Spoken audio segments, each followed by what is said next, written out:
नमस्कार दोस्तों। हर हर महादेव। वीणा Deepak Soni YouTube channel में आपका स्वागत है। आज मैं आपको इस वीडियो के माध्यम से एक ऐसी अलग कहानी सुनाने वाली हूँ। किस प्रकार कुत्ते ने यमराज का घमंड चूर किया, उस कहानी के बारे में बताऊंगी कि एक कुत्ता किस प्रकार यमलोक पहुंच गया और उसने यमराज से शर्त लगाई और शर्त में जीत गए और यमराज का घमंड चूर चूर कर दिया। कहानी को आगे सुनाने बढ़ाने से पहले मैं आपको एक बात बता देती हूँ। आधा अधूरा ज्ञान इंसान के लिए अच्छा नहीं होता, इसलिए को प्रारंभ से लेकर अंत तक पूरी जरूर सुनना। इसी के साथ मैं आपको कहानी प्रारंभ करती हूँ। एक समय की बात है, अत्यंत शोभयमान नगरी थी। वहाँ पर एक धनी सेठ राजा था। वह सेठ राजा बड़ा ही लालची स्वार्थी था, लेकिन वह भगवान विष्णु का परम भक्त था। वह भगवान विष्णु की परम आराधना, भक्ति, पूजा पाठ किया करता था। एक दिन की बात है, भगवान विष्णु उसकी पूजा पाठ से, आराधना से प्रसन्न हो जाते हैं और उसके सामने प्रकट होकर कहते हैं, हे महाराज, तुम मुझे बताओ तुम्हें क्या चाहिए। तब वे महाराज कहता है, भगवान आपकी कृपा से मेरे पास सब कुछ है, मुझे किसी चीज़ की कमी नहीं है, बस मुझे आपका आशीर्वाद चाहिए। और लोगों को दिखाने के लिए, लोग कहते हैं कि भगवान नहीं होती, तो मुझे आप एक चिट्ठी पे अपने हस्ताक्षर दे दो, जिससे मुझे लोगों को प्रमाण दिला सकूं कि भगवान दुनिया में होते हैं।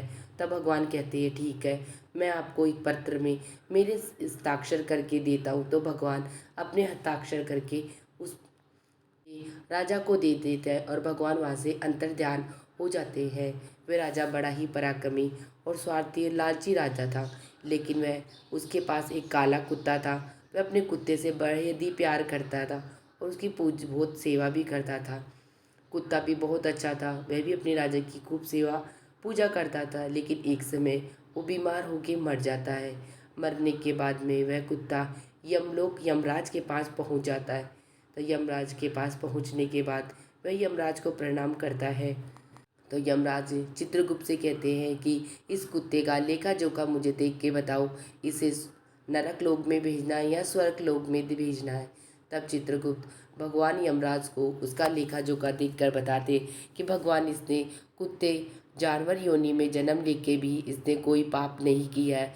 इसने अपने राजा की भी खूब सेवा पूजा पाठ सेवा की है और इसने कभी भी किसी को भी नहीं जताया। इसका कोई बुरा कर्म नहीं है, ये स्वर्ग लोक में ही जाने का अधिकारी है। लेकिन वह कुत्ता यमराज जी से कहने लगा कि आप मुझे कुछ भी योनि में जन्म दे सकते हो, लेकिन मुझे मनुष्य योनि में जन्म नहीं चाहिए और मुझे पृथ्वी लोक पे भी किसी इंसान के अधीन नहीं रहना है। मेरी प्रार्थना स्वीकार कीजिए, मुझे पृथ्वी लोक पर नहीं जाना है, मुझे आप कुछ भी बना के अपने पास रख सकते हो। तब यमराज जी कहते हैं, एक श्वान कुत्ते, तुमसे मैंने पहली बार सुना है, तुमने तो अभी तक मनुष्य योनि में जन्म नहीं लिया, फिर भी तुम मनुष्य क्यों नहीं बनना चाहते हो। कुत्ता कहता है, नहीं, मनुष्य बहुत ही स्वार्थी लालची होता है। वह हर मनुष्य से अपना काम सिद्ध करवाने के लिए अपने अकॉर्डिंग काम करता है। वो स्वार्थी और लालची होता है। वह अपना काम सिद्ध करने के लिए भगवान को भी लालच देता है कि भगवान, अगर तुम मेरा ये काम कर दोगे तो मैं तुम्हारे ये चढ़ाऊँगा। पूजा पाठ करता है जब तक वो काम नहीं होता। जैसे ही वो काम हो जाता है तो वह भगवान को बोलता है, भगवान आपको क्या ज़रूरत है इन सब चीज़ें की। इस प्रकार वह भगवान को भी धोखा देता है। छल कपट मनुष्य के कण कण में समा रहता है। लेकिन मुझे मनुष्य नहीं बनना है, आप मुझे कृपा करके अपने पास रख लो और कुछ भी बना सकते हो। तब यमराज जी कहते हैं, तुम ऐसे कैसे कह सकते हो, मेरे पास तो बहुत से मनुष्य आते हैं, वो तो मेरे से डरते हैं, मेरे सामने कुछ भी नहीं कर सकते। तब देवतागण भी मनुष्य जन्म लेने के लिए मरते रहते हैं और एक तुम हो कि तुम्हें मैं मनुष्य जन्म देना चाहता हूँ कि तुम मना कर रहे हो। तब कुत्ता कहता है, आपको नहीं पता मनुष्य कितना स्वार्थी और लालची होता है। तब यमराज जी कहते हैं, मनुष्य मेरे पास आता है तो मैं उसे देखता हूँ, वो मेरे सामने कुछ भी नहीं कर सकते हैं, से चाहूँ जो चाहूँ उनके साथ कर सकता हूँ। तो कुत्ता कहता है, वह सब आपके पास मरने के बाद में आते हैं, कोई भी आपके पास जिंदा नहीं आते। अगर आप जिंदा मनुष्य से ये तो आपको पता चलेगा कि मनुष्य कितना स्वार्थी चालाक है कि आपको भी ठग लेगा। इस प्रकार कुत्ता और यमराज के अंदर शर्त लग जाती है कि मनुष्य बड़ा ही स्वार्थी लालची है। तब यमराज जी अपने यमदूतों को बुलाकर कहते हैं कि जाओ पृथ्वी लोक पर और इस कुत्ते के राजा को यहाँ पर लेके आओ। इस प्रकार यम के दूत पृथ्वी लोक पर आते हैं और वो राजा अपने बिस्तर पे सोया होता है, उसे सोए हुए को उठाकर ले जाते हैं। तो आकाश में जाते जाते राजा की आंखें खुल जाती है, तो वह देखता है कि मैं कहाँ हूँ। तब वह पूछता है कि आप लोग कौन हो, क्या मैं मर गया हूँ, आप मुझे लेके जा रहे हो। तब यम के दूत कहते हैं नहीं राजा, आप जिंदा हो, लेकिन हमारे यमराज जी ने आपको जिंदा अवस्था में अपने यहाँ पर बुलाया है, इसलिए हम तुम्हें लेके जा रहे हैं। और तुम्हारे कुत्ते ने हमारे यमराज से शर्त लगाई है कि मनुष्य बड़ा ही स्वार्थी चालाक है और अपने स्वार्थ के लिए वह कुछ भी करने को तैयार रहता है। इस प्रकार वह यम के दूत उसे सारी बात बताते हैं। राजा सारी बात सोचने के बाद अपनी जेब में से वह चिट्ठी निकालते हैं जो भगवान विष्णु ने उसे लिख कर दी। उस चिट्ठी में कुछ लिखता है, उस चिट्ठी को फिर अपनी जेब में रखकर वहीं पे बैठा रहता है। यम के दूत उसे यमराज जी के पास ले जाकर खड़ा कर देते हैं। तो वह यमराज जी को प्रणाम करता है कि यमराज जी को मेरा प्रणाम। यमराज जी उसका प्रणाम स्वीकार करते। उससे पहले वह महाराज और चालाक आदमी जेब से वह चिट्ठी निकालता है जो उसने भगवान विष्णु ने लिख कर दी थी। तो यमराज जी उस चिट्ठी को देखकर उसे पढ़कर अपने सिंहासन से नीचे उतर जाते हैं और उस महाराज को अपना सिंहासन देकर साथ में खड़े हो जाते हैं। प्रकार वह पृथ्वी लोक से आया हुआ राजा अपने अकूर्ण राज्य करने लग जाता है और वह यमराज को द्वारपाल बना देता है और सब लोगों पर अपना शासन चलाता रहता है। तब वह सोचता है राजा कि मैं भी मरने के बाद में यमराज के पास आऊँगा तो यमराज मेरी पाप कर्मों की वजह से मुझे नरक लोक में भेज देगा। तो मैं नरक लोक के सभी आदमियों को स्वर्ग लोक में भेज देता हूँ और नरक लोक का दरवाजा ही बंद कर देता हूँ। इस प्रकार वह राजा सभी को आदेश देता है कि नरक लोक में जितने भी लोग हैं उन सबको स्वर्ग लोक में भेजा जाए और नरक लोक के दरवाजे को ही बंद कर दिया जाए। इस प्रकार वहाँ के यमदूत सभी लोगों को स्वर्ग लोक में ले जाकर स्वर्ग लोक की अर्थव्यवस्था बिगड़ जाती है। वहाँ सभी देवता लोग परेशान हो जाते हैं कि इतने सारे जीवों को हम स्वर्ग लोक में कैसे झेलें, उसी परेशानी को झेलते रहते हैं।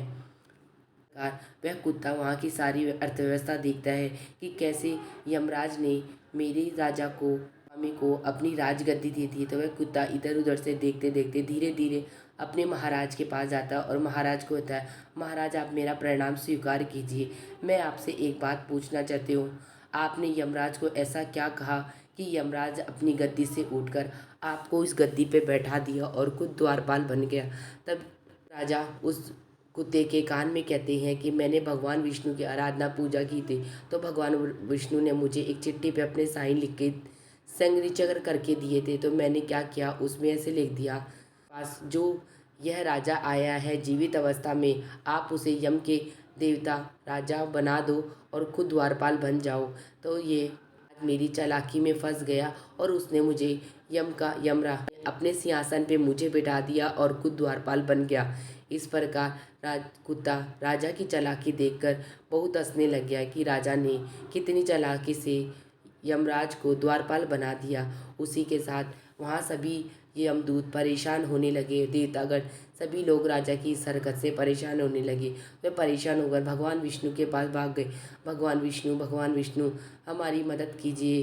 किस प्रकार एक आम इंसान यमदूत का राजा बन गया और हम सभी को नरक का द्वार बंद करके स्वर्ग लोक में सभी आप ही कुछ कीजिए। इस प्रकार भगवान विष्णु सोचते हुए के पास यमलोक में आए और तो यमलोक में द्वार पर ही यमराज को खड़ा हुआ देख कर बोले क्या हो रहा है यमराज। तब यमराज जी कहते हैं कि भगवान विष्णु मैं तो आपके आदेश का ही पालन कर रहा हूँ, आप ही ने तो आदेश दिया था कि उस जीवित प्राणी को यमलोक का राजा बना दूँ और मैं द्वारपाल बन जाऊँ। तो भगवान ने कहा कि मैंने तो ऐसा कोई आदेश नहीं दिया, तुम्हें कहा गया है कि मरने के बाद इंसान को यहाँ पर लाना चाहिए यमलोक में। तुम जीवित मनुष्य को क्यों लेकर आए? जीवित मनुष्य को लाने से उसके दिमाग की बुद्धि वाले, उनके चतुर चालाकपन के इंसान तो आएंगे ही ना, क्योंकि इंसान अगर मर जाता है तो उसकी चालाकियाँ, छल कपट सब पृथ्वी लोक पर ही रह जाती है। सिर्फ भगवान के पास, उसके शरीर के अंदर भगवान के पास तो सिर्फ उसकी आत्मा आती है। में किसने कहा था कि तुम नियति के विरुद्ध काम करो तथा जीवित मनुष्य को यमलोक में लेके आओ? तो वह भगवान से अपनी गलती की माफ़ी मांगता है तथा भगवान और यमराज अंदर की तरफ आते हैं। तो महाराज उस भगवान को देखकर बोला, भगवान मैं आपको देखकर धन्य हो गया, मैं ये नहीं करने वाला था, लेकिन मैंने मेरे कुत्ते की बात का मान रखने के लिए यह सब किया।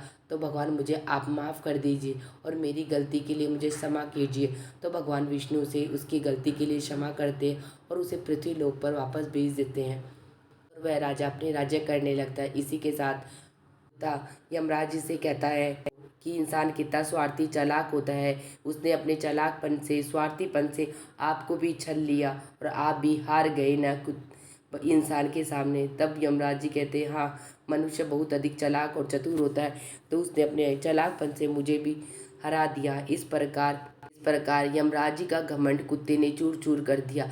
इसी के साथ मेरी ये कहानी समाप्त होती है।